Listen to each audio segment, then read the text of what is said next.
अद्भुत। इस गांव में कितनी हरियाली है। इस गांव की हरियाली और इस नदी का शोर जल स्रोत जो आत्मा को कितनी शांति दे रही है। जरूर इस गांव के लोग सुखी और समृद्ध जीवन जी रहे होंगे। मैंने यहाँ ठहरने का उचित ही निर्णय लिया है।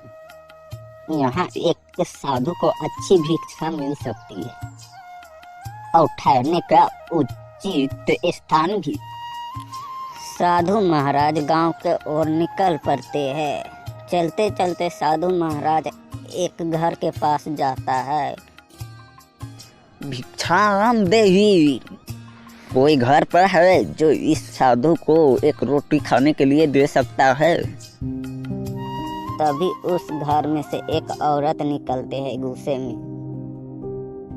क्या साधु महाराज, सुबह सुबह मेरा ही घर मिला था, मैंने अभी तक कुछ नहीं खाया, मैं आपको कहाँ दे सकता हूँ? आप जाइए, दूसरे घर के पास जाइए।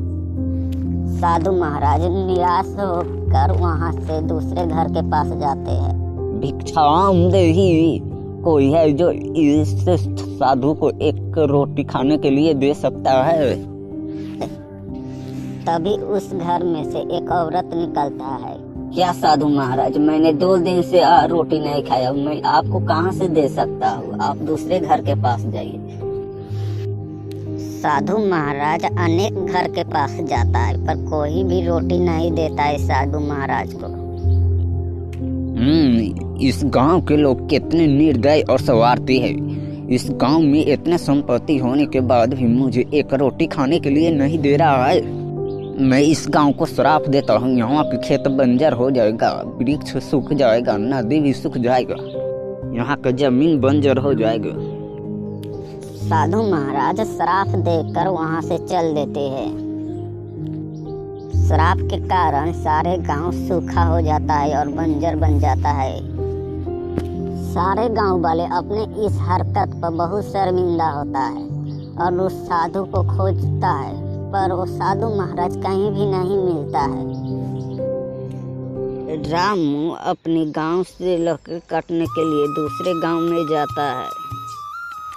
काश मैं अपने गांव में ही अपने परिवार के साथ लकड़ियाँ काटता, पर क्या करे, इस गांव में दूर आना पड़ता है लकड़ियाँ काटने के लिए।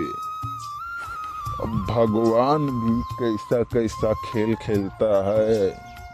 अब वहाँ से यहाँ आने में भी कितना दुविधा है,